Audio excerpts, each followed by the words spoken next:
Everyone believed the billionaire's baby had been born blind.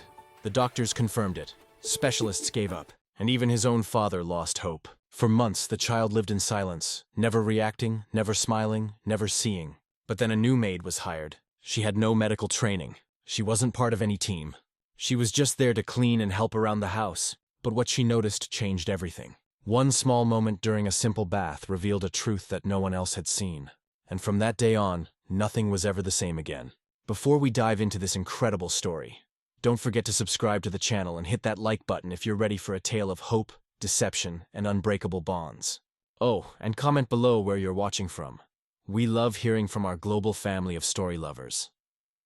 After the tragic helicopter crash that claimed his wife's life, Andrew Whitmore, the tech billionaire whose empire spanned continents, retreated into the shadows of his sprawling mansion. He shut out the world, ignoring calls from business partners and friends alike. The only thing anchoring him to reality was his newborn son, Eli. But fate had dealt another cruel blow. Eli was diagnosed as blind from birth. The doctor's words echoed like a death sentence.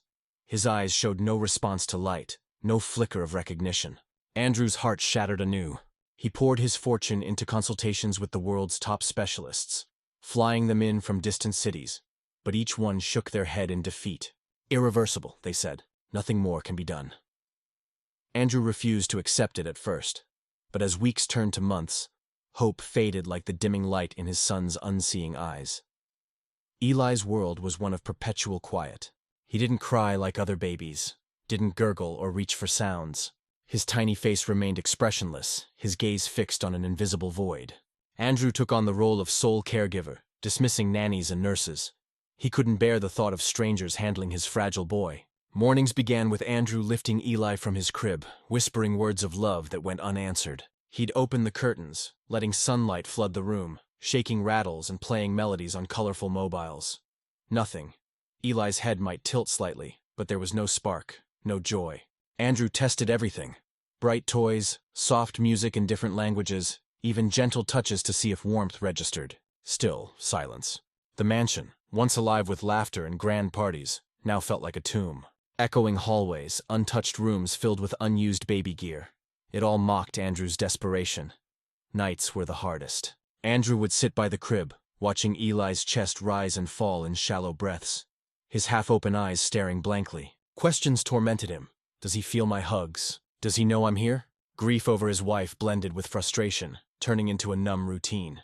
He scoured online forums late into the darkness, ordering sensory gadgets and light machines that promised miracles. Packages arrived, were unpacked with trembling hands, and inevitably failed. Specialists came and went, prescribing therapies that yielded no change. Andrew's once commanding presence in boardrooms crumbled. He was just a broken man, whispering stories to a child who showed no sign of hearing them. The silence wasn't just Eli's. It seeped into Andrew's soul, leaving him questioning if love could bridge such an abyss. As hope dwindled, Andrew clung to rituals. Baths in warm water, feeds with careful precision, walks through sunlit gardens where birds sang unheard. But Eli remained a statue, beautiful, heartbreakingly still. Friends urged Andrew to seek help, to hire support, but he resisted. "He's all I have," he'd murmur to his wife's framed photo, her smile a painful reminder of lost dreams. The mansion's staff moved like ghosts, cleaning around the untouched nursery with its vibrant murals that went unseen.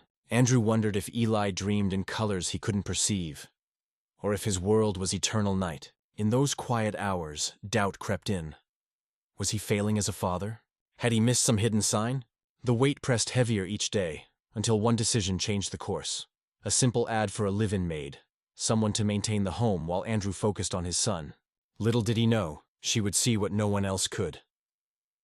The crash had happened on a stormy night, the helicopter plummeting into the ocean, taking Andrew's wife and leaving him with a child who seemed trapped in his own darkness. Andrew replayed the moment endlessly. The call from authorities, the numb drive to the hospital where Eli waited, tiny and oblivious. Specialists swarmed, tests were run, and the verdict came swiftly. Congenital blindness, untreatable. Andrew fired his first team of doctors in rage, hired new ones, but the results stayed the same. He converted a wing of the mansion into a sensory room, filled with textured walls, sound machines, and vibrating toys. Eli never engaged. Andrew's business suffered. Board meetings were skipped, deals lost. Whispers in the industry called him a recluse, a man broken by tragedy. But he didn't care. Eli's blank stares haunted him more than any stock plunge. One evening, as rain pelted the windows, Andrew held Eli close, feeling the boy's steady heartbeat against his chest. "I'll never give up on you," he whispered, though doubt clawed at him. He hired minimal staff, a butler, a cook, to keep the house running, but no one for Eli. That changed when the mess grew too much. Toys scattered, dust gathered. The ad for a maid was placed discreetly, and applications came. Andrew chose Valerie for her quiet demeanor and clean record. Not knowing her own scars would mirror his pain. Valerie stepped through the iron gates on a crisp morning. Her small suitcase in hand, the driver silent as they approached the mansion's grand facade. The place loomed like a fortress, hedges perfectly manicured, driveway spotless. She clutched her contract, signed hastily after spotting the job online, an escape from her shattered life. Months earlier, her own infant son had slipped away in the night, unexplained, leaving her hollow. She fled her old world, cutting ties, seeking oblivion in work. This job promised isolation, routine, and pay, perfect for burying grief. The butler greeted her curtly, leading a tour through echoing halls. Kitchen gleaming, laundry pristine, living rooms untouched. "Mr. Whitmore values order," he intoned. Valerie nodded, sensing the heaviness in the air. No laughter, no warmth. Passing the playroom, she glimpsed toys strewn about, but no child sounds. Upstairs, her room was sparse. Bed, closet, window overlooking gardens. She unpacked quickly, few possessions reminding her of loss. This was a fresh start, or at least a numb one. After settling, she began duties, dusting, folding, organizing. The house felt preserved, not lived in. In the living room, baby items everywhere. Balls, bears, blocks. Then she saw him. Eli on a playmat, still as stone, toy limp in hand, eyes unfocused. Valerie paused, heart twisting. She'd cared for children before. This was different. No fidget, no coo. The butler noticed. "Eli, blind, doesn't respond." She nodded, resuming work, but glances lingered. Eli's silence echoed her own pain, drawing her in inexplicably. That night, in her room, Eli's image haunted her. Blank face, lost gaze. It mirrored her son's final hours. She pushed tears away. She was here to work, not feel. But curiosity stirred. Why so detached? Was it just blindness? She resolved to observe, not interfere. Morning brought more tasks, but her path crossed Eli's again. He sat unchanged. Valerie cleaned nearby, studying subtly. No reaction to her presence, light, sound. Yet something felt off, not just blind, but absent. She left, mind racing, a pull she couldn't ignore. Over days, Valerie's routine intertwined with Eli's space. She'd tidy toys, glance at him, always static. Staff whispered, "Poor thing, trapped." Her grief resurfaced, but so did empathy. One afternoon, alone with him, she waved a hand, no blink. Spoke softly, no turn, but wiping a shelf. Dust motes danced in light. Eli's head tilted faintly. Coincidence? She noted it mentally, heart quickening. Doubts formed. Was he truly unreachable? Or had everyone given up? Valerie's past made her sensitive. Her son's unexplained death left her questioning experts. Here, doctors deemed Eli hopeless, but she wondered. She started small tests. Rattling keys quietly, slight head shift. Shining phone light, pupil flicker, imagination? She kept silent, fearing overstep. But observations piled. Eli calmer in dim rooms, tense and bright. Staff applied eye drops daily. She overheard for comfort. Curiosity grew, but so did caution. She was maid, not medic. One evening, bathing prep overlapped. She saw Andrew hold Eli tenderly, whispering unheard. Pain mirrored hers. She retreated, but resolve hardened. Something was amiss. Eli wasn't just blind, he seemed suppressed. Doubts turned to suspicion, pulling her deeper into the mystery. The morning sun filtered through the mansion's tall windows as Valerie prepared the bath station in the dining room. The glass table held a plastic basin filled with warm water, bubbles forming from gentle soap. She lifted Eli from his playmate, his body limp, eyes vacant. Undressing him carefully, she noted a faint mark on his leg, nothing serious.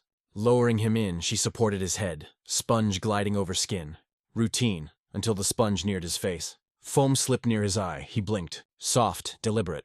Valerie froze, staring. Repeated, another blink, then a faint M. Heart pounding, she leaned closer. Eli's lips parted. Eyes shifted subtly, almost aware. No more sounds, but the change lingered. She continued bathing, rinsing gently, mind reeling. Wrapped in towel, Eli exhaled softly. Back on playmat, she watched. He seemed present. Hands trembling, she cleaned up. This wasn't random. Foam-triggered response. Questions swirled. Touch, texture. Something reached him. Next day, same setup. Eli lowered in, washed methodically, sponge to forehead, blink. Foam near nose, Mo, then mommy, messy but clear. Valerie dropped sponge, stunned. Eli's hand rose, brushing her cheek. Eyes followed her hand, left, right, real. She finished bath, holding him longer. Eli, can you hear me? Blink. Silence felt alive. Mind racing, not blind. Processing. Word mommy, heavy memory. She placed him down, convinced. Breakthrough. Days built. Same routine, more responses. Blinks, sounds, eye tracks. Valerie tested. Hand waves. Follows. Light shifts, squints. Secret notes under mattress. Afternoon drops dulled him. Mornings sharper. Bottle check. Expired. Light suppressing. Puzzle formed. Drops causing blindness. Anger brewed. Timing matched. Post drops dull. Worn off, reactive. Torn, confront. Proof needed. Eli's progress fueled determination. He wasn't lost. Suppressed. One bath, clearer. Mommy! Door creaked. Andrew entered. Saw scene, tensed. What's going on?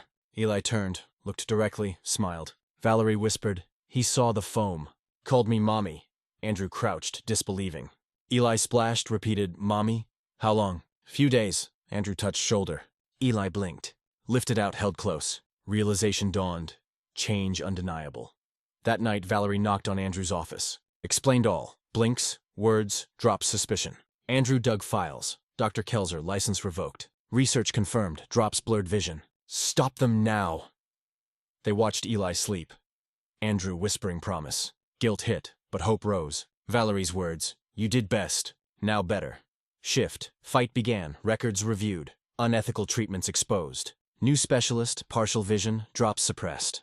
Therapy started. Lights, shapes, mirrors. Eli laughed, reached. House alive. Splashes, babbles. Andrew joined, bonding. Valerie guided. Past healing through Eli's lawsuit filed. Negligence, fraud. Valerie testified. Stories emerged. Verdict, guilty, fines. Media storm. Award ceremony. Eli medaled, Valerie honored. Mommy echoed. Home peaceful, Eli thriving. Valerie saw with heart.